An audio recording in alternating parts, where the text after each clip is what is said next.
I'm actually kind of vamping for time because obviously everyone else is on Boston Standard Time, which means when we get to the room, you can start. But I always start on time. My name is David Gerold, and it says on the back of my badge that I have to... I just disconnected this mic. It says on the back of my badge that I have to give the guest of honor speech. So, and you people have to listen to it. So I figure that that's spreading the pain around equally. I have this theory, and I'm just gonna, I'm gonna come down and walk because I don't like having things between me. Watch out for my cane. Watch out for your cane. Okay. So if some of you need me to get back up elevated so I'll be a better target, just say so. But no, I have this theory that human beings are very likely the missing link between apes and civilized beings, and or sentient beings. I actually want to introduce the word sentient. I've been thinking about this thing of sentience, and that we throw this word around, and it's been my experience that human beings have this narcissistic attitude that if a human being understands the concept of intelligent, it says, yes, that's me. Human being understands the concept of civilized, says, yes, I'm civilized. So I think that there's a certain vanity that when we talk about sentience, we all assume, yes, I'm sentient. And it's my theory that maybe we have, with something like 7 billion of us on the planet, I think we have maybe a couple hundred who are achieving a glimmer of sentience. And the, sorry, the thinking behind this is, who here has dogs? Have you ever Pavloved your dog? It's very simple. I did this for the first time years and years ago. I had a little, it was when Casio had first come out with these little digital clocks, and whoa, you can even set the alarm and it would beep. So I set the alarm for 4 o'clock every day and it would beep. And without saying a word, I would get up and go put dog food in the dish every day at 4 o'clock. And within 1 week, I noticed that the little brown terrier who lived with me would get excited at the beep. She would start jumping up and down and getting excited when she heard the beep. And I thought, that guy Pavlov, he really, now what he was talking about, if you look in the biology books, was conditioned responses. I believe that so much of what we do is a level of automaticity that we, and I think, I'm sorry Marvin isn't here. Marvin Minsky, he wrote a great book called Society of Mind, in which he demonstrated that we have these automatic responses. He called them agents. And there's a hierarchy of these automatic responses. And the more I thought about it, I thought, gee, I wonder if consciousness is an illusion. And of course, who would wonder that? You get the dilemma. There's a question that I think is at the heart of science fiction, and this is what I want to get to. The question that is at the heart of all real science fiction is, what does it mean to be a human being? And the reason we ask this question in science fiction is because if you ask it in religion, you get burned at the stake. And if you ask it in some places, they declare a fatwa against you, and you end up burned at the stake, or the equivalent. So, and the question is, what does it mean to be a human being? And I first asked this question when Harley was one, thank you for mentioning it, in 1969. And the question has since showed up in a lot of the human potential movement seminars. I found out that guys like Werner Erhard would go in and do a training, and they'd say, what does it mean to be a human being? And so I even did some of those seminars hoping they would answer the question, which they don't. I mean, they go into a lot of good stuff. And I finally ran into someone, and where we were talking, I said, what does it mean to be a human being? And he says, who's asking? I said, what? He said, who's asking? Now, it took me a minute to wrap my head around it because I had to figure out where he was coming from. And he says, who is asking? Because that kind of question is only a human being worries about. What does it mean to be a human being? Dogs don't worry about it. Elephants don't worry about it. Only a human being would worry. What does it mean to be a human being? So, oh, great. Have you ever noticed your dog doesn't go to bed at night worrying, did I say the right thing? Am I going to get fired tomorrow? So part of, I think, what we've done with language is we've given ourselves this mechanism for examining ourselves, for being, animals can be self-aware. Who knows what the red dot test is? The red dot test is very simple. You put a red dot on the forehead of a baboon and give him a mirror, and he'll look at the mirror and right away go rub the red dot. You can do that with elephants and dolphins. You do it with dogs, they don't notice the red dot. They look in the mirror and it's like, so what?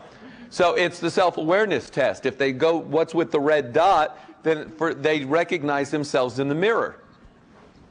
So, God, where was I going to go with that? Oh, we have self-awareness. We use language as a way to manipulate our self-awareness. We start telling stories about ourselves. Because I was going to talk about storytelling. But we get to storytelling. I think human beings are storytelling machines.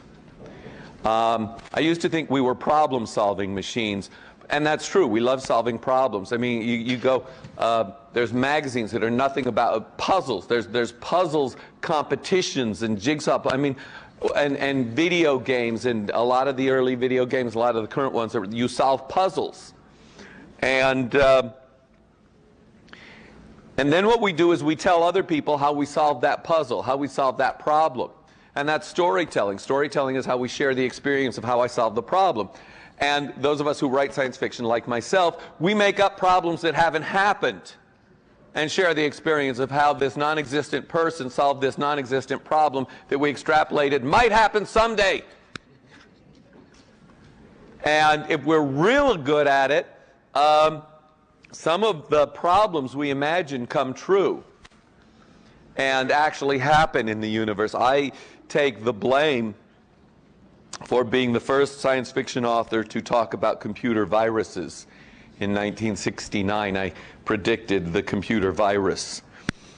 Mine was fairly benevolent. Harley, a self-aware analytical problem-solving engine, used a virus, called up other computers on the phone, sent a whole lot of data over to store his own memory in case he got turned off. He also mined those other computers for their data and blackmailed someone for his own survival. Which brought up a very interesting question. He had spent the entire book wondering what the ethical issues are, and when his survival was in question, he broke his own ethics. So, coming back to the question of sentience, I think a large part of what we're doing in science fiction is we're examining the concept of sentience. Wouldn't it be great if we understood what sentience is? I don't think we know yet. And I'm just going to throw this open in a minute. But I'm going to toss out some ideas of my own. There's philosophical movements,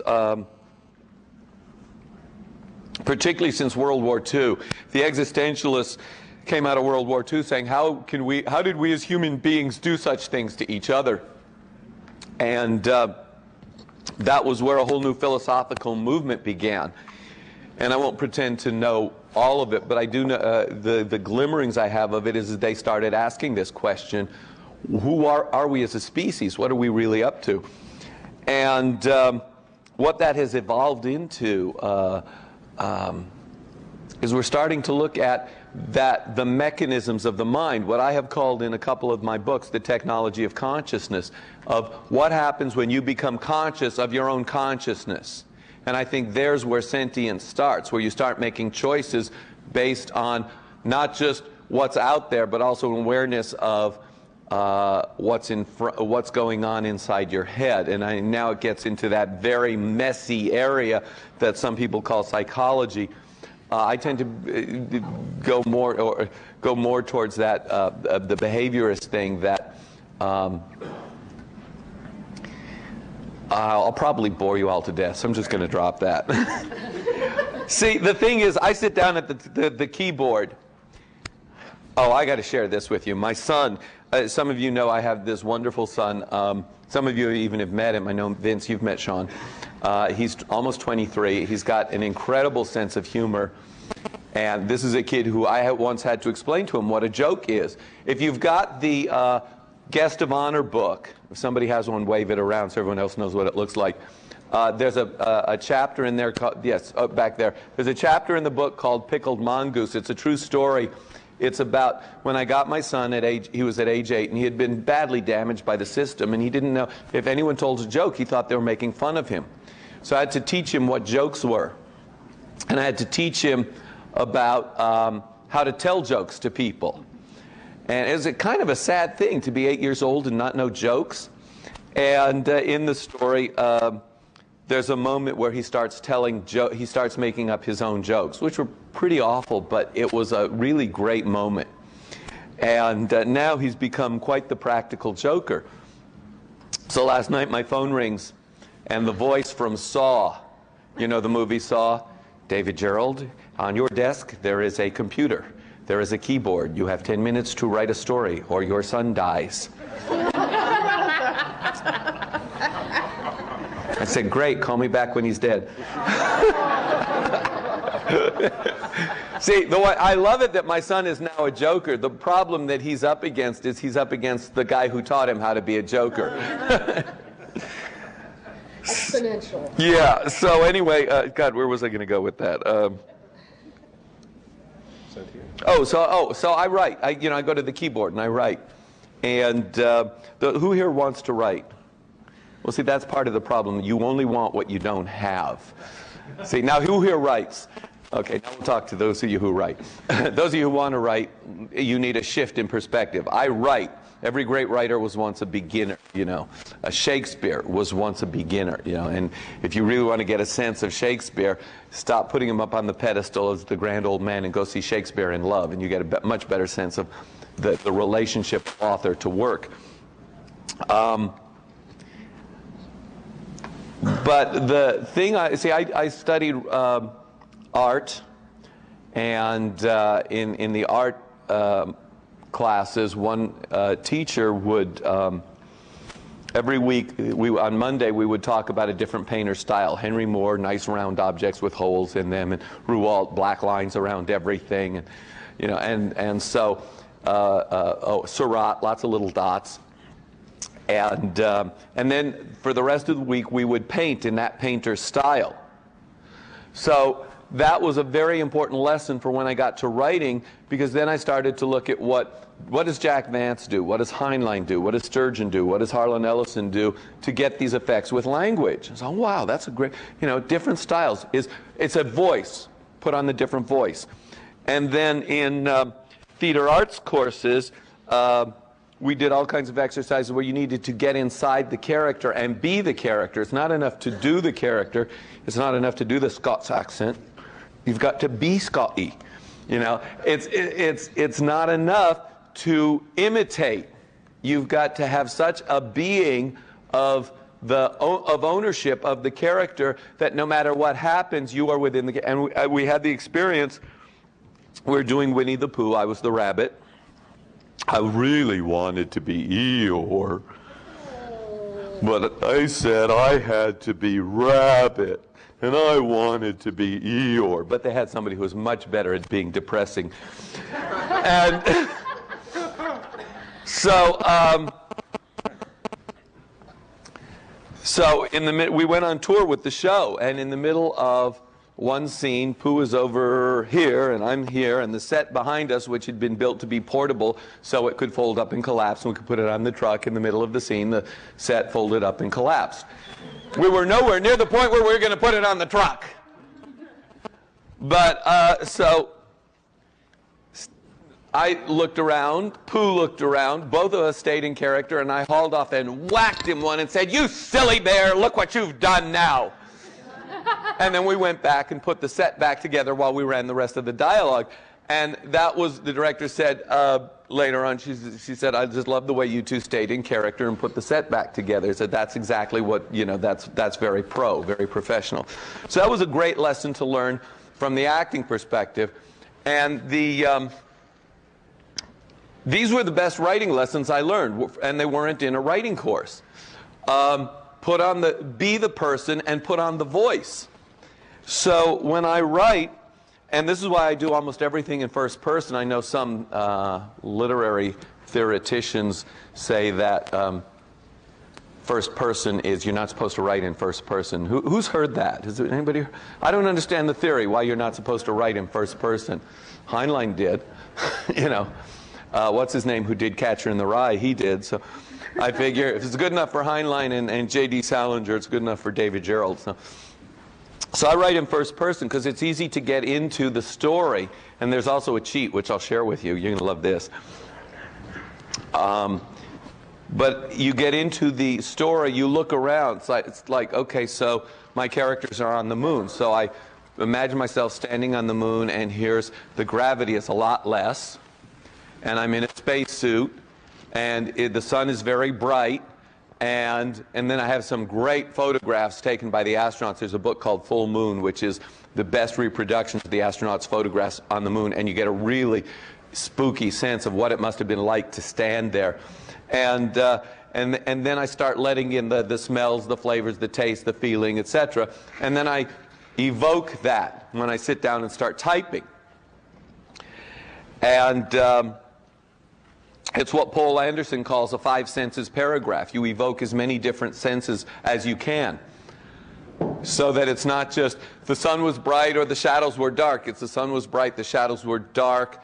The machinery of my spacesuit in my ears was deafening. I felt cold because the suit was radiating. I could still taste breakfast when I burped.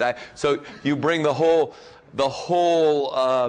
physical experience up to the reader. And I think that this is why writers start to look like we know stuff, even when we don't, is because there's a certain amount of, after about the first 10 million words, which is about 50 books, you start to get this thing going on that I call insight, which means inner sight, looking inward, where you start noticing your own processes. But this also gives you some insight into other people's internal processes. I don't claim to read minds, but when I was teaching at Pepperdine, I had students who would look at me funny, and I'd say, what's the matter? And say, are you reading my mind? I would say, no, because it's too messy in there. Clean up your mind. But and it is, there's this thing that happens the more you write, the more, if you are really examining everything you write, every sentence, every paragraph, is this actual, is this honest, does this go clunk, does this feel truthful, you start really just, I think this is one of the wedges that will get us to sentience, this thing called insight. And what I've finally figured out is the great practical joke that the universe is playing on us is about the time you get to the point of true wisdom, you die. So you got maybe 10 minutes of wisdom. This is why when Gertrude Stein was on her deathbed, they came to her and said, Gertrude, what is the answer? Gertrude, in her ineffable wisdom, said, what is the question? Which, the more you think about it, the more you realize that is the answer, is you're always questioning. As long as you're questioning, you're growing. So those are some of the philosophical considerations that paralyze me before I sit down to write. And then I sit down to write and say, I'm going to have some fun. And I find that my characters are... I'm not interested in characters who tie themselves up in knots in their own paranoia or their own problems. I'm interested in, and this comes from an overexposure to Heinlein when I was young, I'm interested in characters who are capable, who don't quit, who examine problems, who are willing to get outside of the box. I'm interested in characters who are willing to just keep going no matter, who are committed to just keep, and willing is, yeah, that's a good idea if it happens. No, who are so committed. I think one of the things that I think keeps us from being sentient is we redefine language to let ourselves be comfortable. If we really understood what the word commitment meant, most of us would run from it screaming. It's like, you know, I adopted this little boy, 8 years old, and they said, you know, you're likely to have a lot of problems with him when he hits his teenage years. And I said, that won't be for a long time yet. But commitment meant, I discovered the hard way, and every parent does, commitment means whatever it takes, no matter what, for as long as it takes. And all those of you who have parents, go home and thank them for not strangling you in your crib. But listen, this is your convention. I'm your guest. So that's just what's on my mind today when I think about writing. But I know all of you have questions, so let's just, whatever you want to talk about, let's open it up, and let's, you know, now I've given you some stuff to chew on. Raise your hand if you want to. Yes? Well, you mentioned the point of getting inside your characters' heads to, I guess, predict what they'll do and write things in their own words. How much of that is initial talent, and how much of that is learning how to do it, would you say? How much is talent? Well, see, I don't have any talent, so I say none of it is talent. I've had people talk to me about my talent. I don't know what talent is because I don't have anything to compare it to. I've never been inside someone else's head or experience or whatever.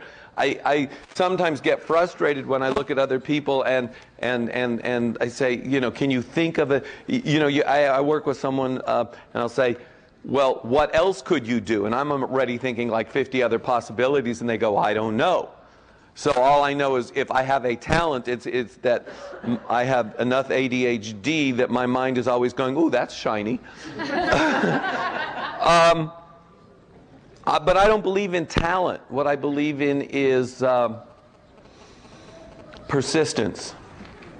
And I'm old enough to, and I'm not going to mention any names, but I'm old enough to talk about, if I wanted to, the fact that I've seen over and over, there are a lot more people in this field who are successful with no talent and a lot of determination than there are people with lots and lots of talent and no determination.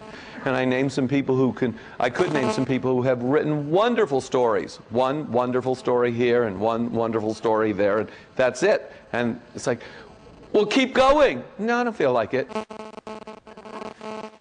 What? See, I can't imagine not writing. It's like someone says, you know, when did you decide to be a writer? It's like, duh. When did I decide to, you know, I didn't. I am. There was no decision. It's part of, and this goes back to the question of automaticity, is there's all of these processes working on you, and I think the average human being is like a handful of squeezed mud. This is where it came out. Okay? See, I know that's not the answer you wanted. But that's the closest I can give it to you. Don't get the answers we want. Huh? I said we often don't find the answers we want. Yeah, the actually, what was the question again? I'm so bad. I asked how much of the ability to get inside your character's head and say things in his own words came from learning how to do it, and how much came from the initial, let's say, the initial potential. It's practice. It's practice. I would say, when young people say, well, how can I be a great writer like you? I say, well, first of all, there's several assumptions in that sentence. Not the least of which is that it's doable for you to be like someone else. You can't. See, I can't be Heinlein. And I can't be George Lucas, and I can't be Steven Spielberg, but I can be David Gerold. Thank you. I knew I had one fan in the room. But I say that you have muscles that you can exercise. And I say that every human being has these natural inherent abilities that can be exercised. So that if you wanted to write, I would say go take 2 or 3 years of acting classes and be up on stage in front of an audience. And take some public speaking classes, and take some problem solving classes, and take some logic, and take some physics, and but essentially get into, and art, and journalism, and get into classes that are not, do everything but fiction writing courses. Because the fiction writing courses, there will be some asshole in front of the room who will tell you how to do it. And you will get locked into his idea of how it has to be done. And he's wrong. And I would say that even about me, is if I tell you how to do it, I'm telling you how I do it. But if you were going to do it, you're going to do it the way you do it. So you need a class or a workshop where the instructor says, so what do you think? How are you going to solve it? You see? That's where the great writers come from. And I'm looking at a script I'm working on. Yesterday I was up in my room for a while, actually it's a Star Trek script. The people who do the Star Trek New Voyages are going to do my unproduced Star Trek script, Blood and Fire, and we'll be shooting it in June. And somehow I agreed to do a light polish on the script, and I'm looking at it. It's going to be brilliant, and it's because I say so. If I didn't approach it with that level of commitment, it wouldn't be worth watching. So I'm looking at 2 pages of dialogue, and it's, does McCoy tells Kirk this, or would be Kirk the one to know this stuff and tell McCoy? And it's necessary exposition, and it has to go somewhere. So I sat there, I would say, for about a half hour, just thinking about who these people are and who's going to know this and why one would say this and why one would say the other. And finally, the ultimate decision was, I think it'll play funnier this way. Now I need to know how I can justify playing it that way so that the characters are that way. And if I did it this way, I get 2 great gags. If I get it this way, I get 3 great gags. But it's like, which is more true to the characters? So I was spending a half hour thinking about who the characters are, and being McCoy for a while, being cranky and grumpy, and I'm a doctor, Jim, not a what word haven't I used? Physicist, and then doing the Kirk thing and thinking, Bones, there has to be something you can do, and it's practice. It's practice. I would rather have one person with 10 years of practice than 10 people who are talented and inspired, because you can't depend on talent and inspiration, whereas you can depend on discipline and experience. And I know that sounds, people who believe in talent and inspiration, they don't like hearing that, but talent and inspiration is, if you have the discipline and the experience and you've exercised the muscles and you know how to make the engine work, when the talent and inspiration show up, you know how to take it and run with it.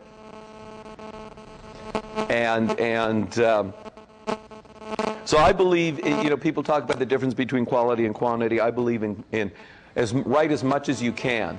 You may have to write 50 bad short stories to get to one brilliant one, but after you've got those 50 bad short stories out of the way, you know the mistakes that they represent, and you're not going to make them again. Along about the 500th time you've written a cliched sentence, somewhere a dog barked. You recognize not only that cliche, but every derivative cliche from it, and you look for different ways to say the same thing. Which is why I once had a dog named Somewhere, comma, a dog, comma, barked. Which is the only proper way to, Thank you. He was one of the best animals I ever knew. Or the way we use our language, we build a context around ourselves, and we put ourselves in a box of thinking. Language is the tool for thought. So the way we use language determines the box we're in. I say we can get out of the box. I say there are instructions on how to get out of the box. I say the instructions are written on the outside of the box.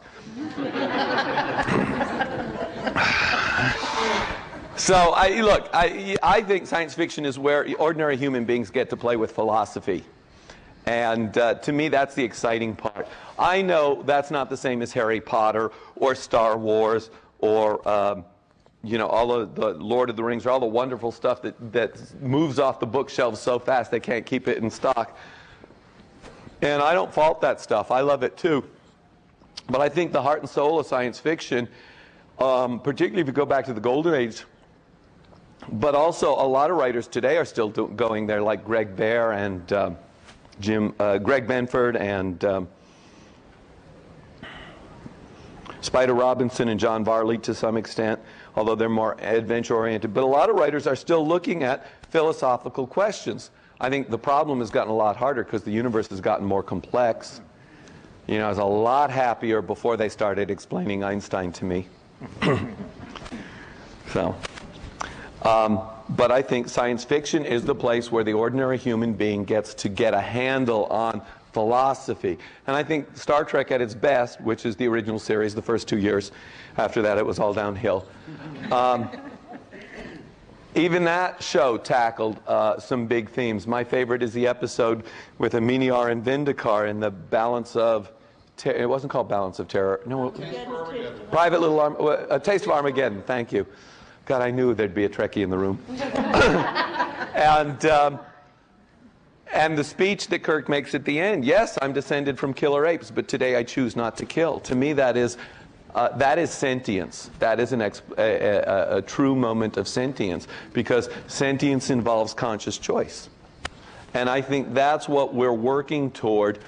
We live in a culture that takes 2 steps forward and then 3 steps back, as demonstrated by the kind of people who are now living in Washington, D.C., who should be living in the home for the terminally bewildered and psychopathic.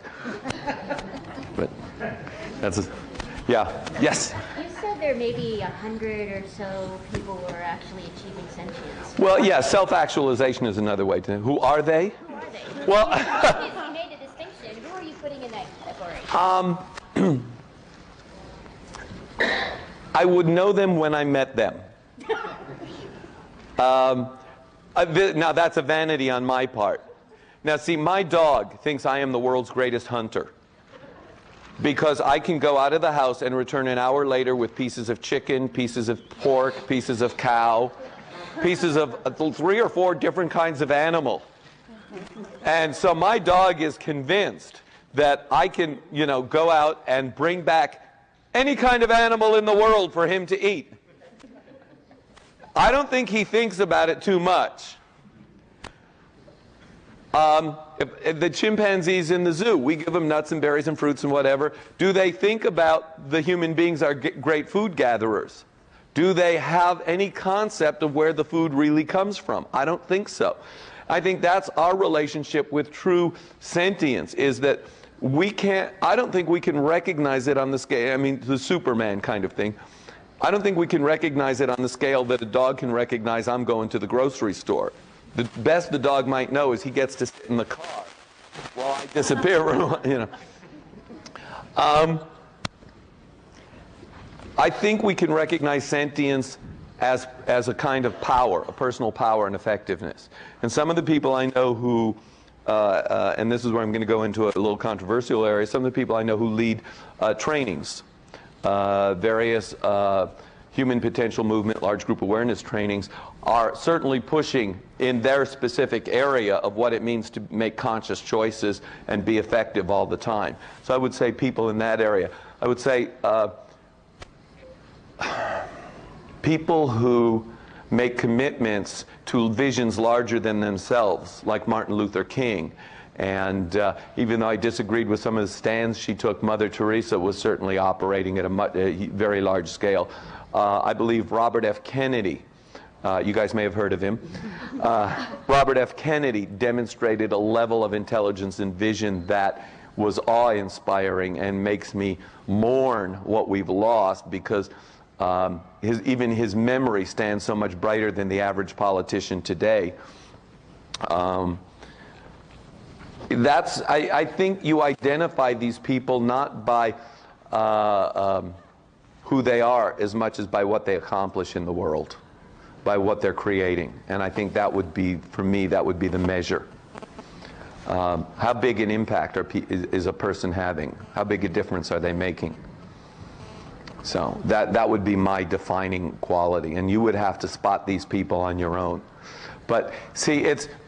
Here, let me give it to you this way. This is a linguistic one. Let's pretend everything over here is ordinary. Sorry, this side of the room. And let's pretend everything over here is extraordinary. Now, the concept of ordinary and extraordinary is most of us settle for extraordinary means out of the ordinary. But I say that most of us are, or I'm asserting that most of us are so comfortable that we take extraordinary and say, oh yes, that's like civilized and intelligent, that's me. I say, no, extraordinary is so out of the ordinary that it requires, let me say it this way, a vision that's so powerful it compels a different way of being. So my example from my own life is when I made up my mind, I'm going to adopt this little boy. God knows why. There was no logic. You know, everybody's saying, why do you want to adopt the kid, you know? I said, I don't know. It's just this thing I want to do. And it's really compelling.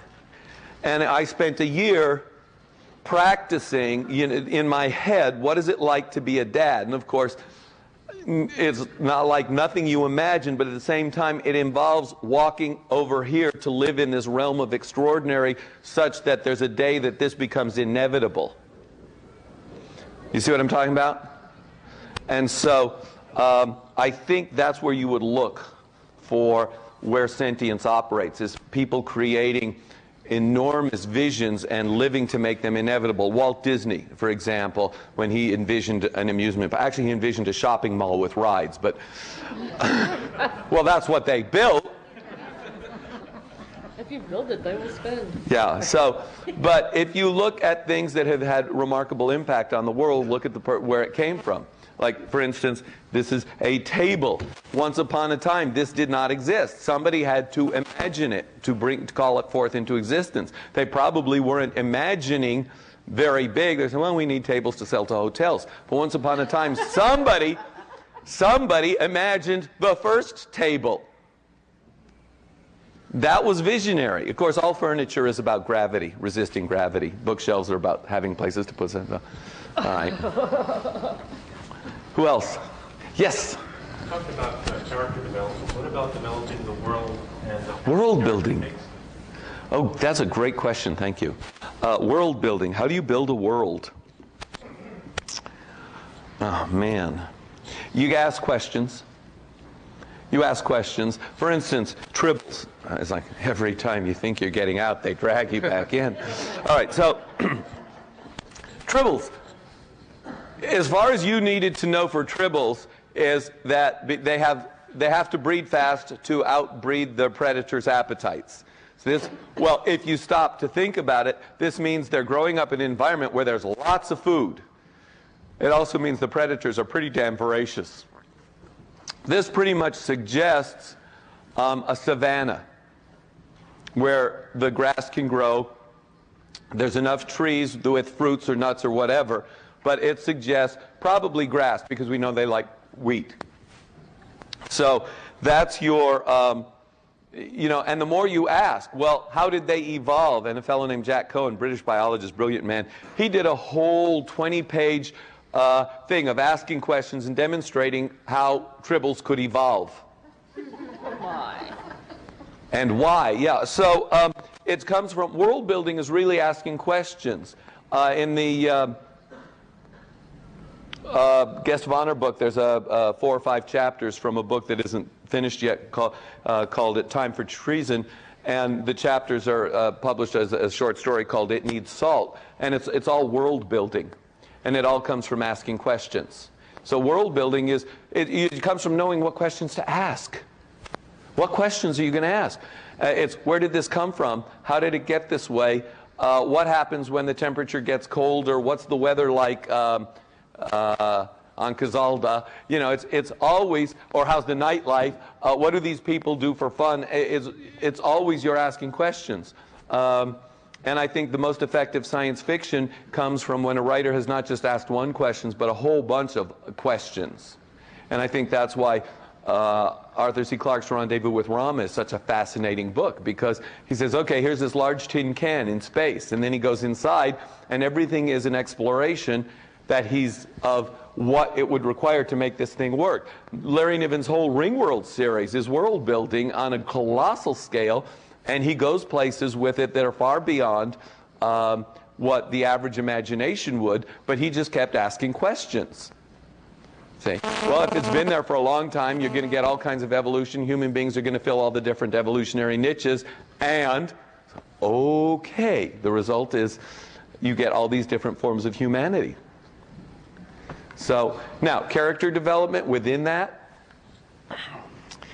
I always start with two things. What do they like to eat, and how do they like to screw? That tells you two of the most... Thank you, I'm glad you like that. That tells you two of the most important things about any human being. Mostly what people like to eat is the food they grew up with in their own culture. And who they choose as a mate and their relationship with their family and that kind of thing tells you who they are. So you also start asking what was their education. When I teach my writing workshop, I have people close their eyes, imagine a character, and we ask something like 100 different questions that involve, well, how did he get the scar on his knee? Where did the tattoo come from? What kind of jewelry is she wearing? How's the hair look? What's the education? Do you grow up with one parent, two parents, six parents, an uncle, Aunt Em and Uncle Baru, whatever. But there's all of these questions, and the more questions you ask, you don't have to put them all in the story. But Ted Sturgeon said this. I think this was brilliant. He said, you need to know what's in every nook and cranny. You don't have to put it in the story, but the reader will know that you know what's in every nook and cranny. So, and I mean, you guys start asking me for writing advice, I'll start quoting other writers. So, yeah. Somebody else waved a yes? Naming of names. Naming of names? Yeah. How do you name, and how much do you name? Well, okay, I'm going to give you two answers to that question. How do you name things? The first answer is, well, both are cheats. The first answer is I name stuff after people I like. I never name anything. Only once have I named something after someone I dislike. Because I figure these books will be around for 1,000, 10,000 years and studied for years of literary, whatever. And why should I honor somebody I dislike? So the only person who has ever made it into, whose name has ever made it in my book, who I despise, is I needed a word for alien shit. And there was a lawyer who, well, already you know where that's going. He's the singular most detestable human being I've ever met. He actually consciously admitted he enjoyed hurting people. So whenever you see the word Maislish in a story of mine, it will always refer to something disgusting. And even then, I'm still honoring the son of a bitch. And his crime was he threatened to hurt Dorothy Fontana. And he said a lot of nasty things to me. It's like, I don't care. I've heard worse. I've gone to Star Trek conventions. But but he went after Dorothy. You don't do that around me. I say anyone that wants to go after Dorothy has to go through me. So the other thing about naming names is if you're telling stuff first person, you are limited to the experience of the person. So if you're telling a story from the point of view of a 13-year-old boy, you don't have to explain nuclear physics or quantum mechanics or string theory. You do it through... So in Jumping Off the Planet, which is my Heinlein juvenile, and they go up the beanstalk, I don't have to explain the beanstalk. He's there for the ride. So I said, well, there were these gauges that showed it, and there was people who explained how it worked, and this is kind of what I understood about it, and I filter it through a 13-year-old point of view, which is a great cheat. I don't want to have to do the math. But as far as naming things, I would say use the names of your friends for characters. They love it. And then sometimes I've gone to other languages, and because a lot of things are named in Latin, so like there's an animal, like I forget what it is, but you translate the Latin and it means ugly cat, something like that. So you can do stuff like that, is go find the French or the German or whatever, and then fiddle with it because the languages evolve. There's all kinds of tricks on naming. I just look for words that sound about right, that evoke the experience. I'm not going to name a ferocious alien Fluffy. Although now that you have, now it's like, yeah, you'd have some fun with that. So, but I always work for a word that evokes the feeling, the emotion I'm working for. Tribble, for instance, is a slightly silly word. But it is not so silly that you dismiss the creatures. With the word tribble says there's something going on here. At least I thought so years and years ago. And I guess I was right, because here it is 40 years later. Jeez. Yes? So you mentioned how sort of live theaters influence sort of how you Yeah. approach things. I was wondering, did you write plays, or are you interested in? Yeah, I have a play half written. And it's based on a true incident. And in the first, and I believe that effective fiction or plays or whatever, or movies, take you up and down the emotional roller coaster so that you touch as many different emotional bases. So in the first half of the play, I'm going for rapture, falling in love, incredible outrage and grief. In the second half of the play, I'm not sure where I'm going yet. That's why it's not written. But the second half of the play involves, it is based on something that happened to me where I was walking down, this is in the 60s, I'm going down Hollywood Boulevard, and this Jesus freak gets in my face and says, "Are you ready to meet your maker?" I said, "Yeah," and she's got a lot to answer for. So, and that's the second half of the play. So, so it's half written, and a couple of people I've walked through the outline say it's going to be really great. So, I guess I better finish it. So what else? Yeah, Vince. You mentioned at the beginning that you suspected that consciousness might be an illusion. Yes. Given all the work that's going on in research with brain scanning and and also I know some science fiction writers are beginning to explore that subject, how exciting do you find that, and how much of that do you think you're going to take into your writing in the future? Oh, you were going to ask the hard question, weren't you? The problem is that consciousness is a really great illusion. Like a movie is an illusion. Those pictures are not moving, but we put them together and assume they're moving. Well, consciousness might be the same thing. I don't know. There's a branch of knowledge that I think we don't want to go to. I think we automatically recoil. I call it the technology of consciousness. Now, we'll spend billions of dollars to go to the moon and send machines to Mars, which I'm all in favor of, by the way. Don't anyone hear that I'm saying no. We'll spend billions of dollars, but we don't spend anything like that to study the workings of the human mind or even the human body.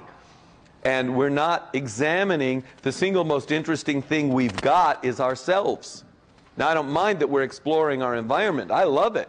I love knowing our place in the universe. I love knowing that we're just, this little scummy stuff on the surface of a miserable little planet, 2/3 out the spiral arm of a forgotten little galaxy out of gazillions. I love it. I love the insignificance. Say, it confirms that life. Now, you guys are going to hear this wrong, I promise. Life is empty and meaningless. I mean, life is empty. It's our job to fill it up. There's no meaning in life. It's our job to make up meaning. But see, life is empty and meaningless, and it doesn't mean anything that it doesn't mean anything. This is good news, because it gives us an enormous amount of freedom. A sentient being would take this as good news. Somebody who's got to have meaning in their life is going, "Oh, God, that's so depressing. This poor man, he believes life is empty and meaningless." I didn't say life is futile. I just said it's empty and meaningless. So great. It's a blank page. So I think, getting back to your question about consciousness, I think that's probably going to be the most exciting area of philosophical and psychological exploration in the next 100 years. Particularly because the psychiatric, put aside psychiatry, who wants to listen to the natterings of a middle-aged Viennese Jew who wanted to kill his daddy and fuck his mommy? Because to me that's all psychiatry is. But psychology is where you actually start looking at the mechanics, the workings of the brain. And this is the excites me, is the discovery of some of the tricks we play on ourselves is very important. For instance, we overspend on airline security because we're so afraid of this particular threat, while we're ignoring far more dangerous threats. But our perception of danger is so focused on that we're missing the greater mass of dangers over here. There's been a number of articles on how we perceive threat. And to me, it's there's a vivid piece of film that sticks in my head from years and years ago, and it was about crocodiles and ducks. And they showed the way most ducks were able to avoid the crocodiles. but there was this one piece of footage of this one duck that apparently had assumed there was no danger and was just blissfully paddling its way, and all of a sudden just these jaws open up and that duck disappears. And it's threat assessment. That to be really sentient, your threat assessment has to be based on probabilities. Say, who here plays poker? You're doing threat assessment every time you decide to check, fold, or raise.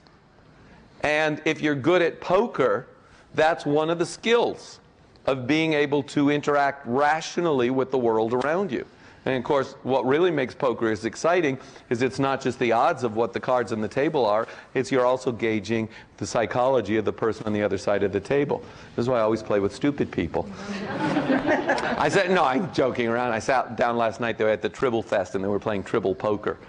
And I sat down with one pink tribble and got up with all the tribbles on the table.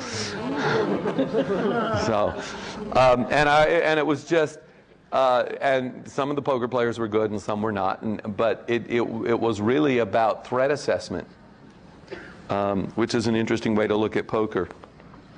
So, yeah, what else do you guys want to talk about? I had a question. You have a question. Now that I've started writing, the concept of discipline, I'm not sure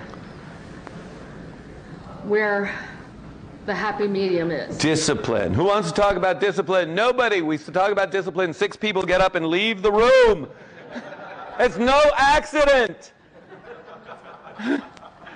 See, I'm not even going to talk about discipline for writers until I talk about bondage and discipline for writers. They should be strapped down and beaten. Whipped. Sounds like fun. Huh? Yeah, discipline. I'll tell. Oh, this is good. You'll like this. I use a spreadsheet. It's evolved over the years so that it's a very weird tool. And you would look at it and say, this is way obsessive compulsive, but it's just something I do while I'm waiting for the battery to recharge. So after about 5 or 6 years or 10 years of developing this tool, it's really gotten kind of fun. Essentially, your word processor will do a word count at the end of every day. All right, so on this spreadsheet, I start a new book. And I say, the book is going to be 100,000 words, or 200, whatever I have a pretty good idea of about the length it's going to be. Or it's a short story, whatever. And then I put in how much money I think that I'm going to sell the book for. Now, at the end of every day, I do the word count. And I put that into the spreadsheet. And it's all very neatly programmed, so I just go looking for the column or whatever. There's a little box to put it in, and everything sorts itself out. So I do the word count, put the word count in, and it puts in the date and whatever, and then the box next to it tells me how many words per minute I'm writing. It tells me if I'm on target for finishing the book by such and such. It tells me approximately what day I can expect to finish the book. Because it does it after 5 days, it has enough information to compute the rate I'm writing, whether I'm on target, whether I'm meeting my target, whether I'm not meeting my target, and it computes a graph. Now, as long as I am doing X number of words per day, I keep the red line above the sea level, so to speak. And if I start sinking, the numbers dip. And it becomes a game of every day, if, oh, gee, I promised I was going to do 1,000 words today. And so I find myself not getting up until I've done 1,100 words, so I can keep above the level, right? And what I found is I'll get into a book, and I will, by the end of 2 weeks, doing 2,000, 3,000 words a day because the average keeps going up. Because I'm paying attention to, remember I said quality versus quantity? I go for the quantity. The quality will be in there. I can go out in and take out the stuff that stinks. But if I don't do the quantity, there's nothing there to edit. So, and I'm to the point now where if I were to sit down and write 3,000 words, by the time I'm done, I usually have 3,000 pretty good words. But that comes with practice, is that the stuff I'm going to throw away doesn't get to the keyboard. But I say, set yourself a target every day, and don't get up from the chair till you've hit that target. If 500 words is a reasonable, doable target, set yourself your target where you can hit it. But it should be enough of a stretch that you're stretching, but not so much of a stretch that it's impossible because I'll never be any good. You hear what I'm saying? It's like if you know you can lift 20 pounds, put 21 on the bar. So And then the spreadsheet is just a little thing that I created for myself to give myself this tool for, okay, so today I earned $80. Wow. So I had to do something about that. But if I get curious how many words per minute I'm writing, or if I get curious about am I on an upswing or downswing, the graph is interesting as information. The single stupidest response to it would be the emotional one. But it's interesting to play with it, to watch the graph. And it's one of those things that I did for the fun of it, and I don't have a lot of investment in it, but every time I do a novel, I track the numbers to see if I'm actually being effective. I wouldn't recommend every writer do it. The simplest way to do it is say, I'm not getting up till I do 1,000 words. I'm not getting up till I do 10 pages, however you measure your stuff. But discipline is essentially setting a target and measuring your effectiveness. And you can apply that to anything in the world, anything you do. Your to-do list. I'm going to put 10 things on my list every day, and I'm going to do 10 things every day. And then notice if you're doing 10 or 3. Or, if you're doing 9 things a day instead of 10, okay, what does it take to do 10? If it's important enough, I'll remember it. If it's not important enough, it wasn't important for me to remember. The hell with it. So, no, I really keep a to-do list too. I'm just sort of joking around with that. So what else, guys? Come on. Yeah, nobody has asked a Star Trek question. Thank you. David, you have a panel now, don't you? Is it 1 o'clock? Oh, I have another panel. Okay. Listen, let me say thank you.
From the Draco Vista Studios in Phoenix, Arizona.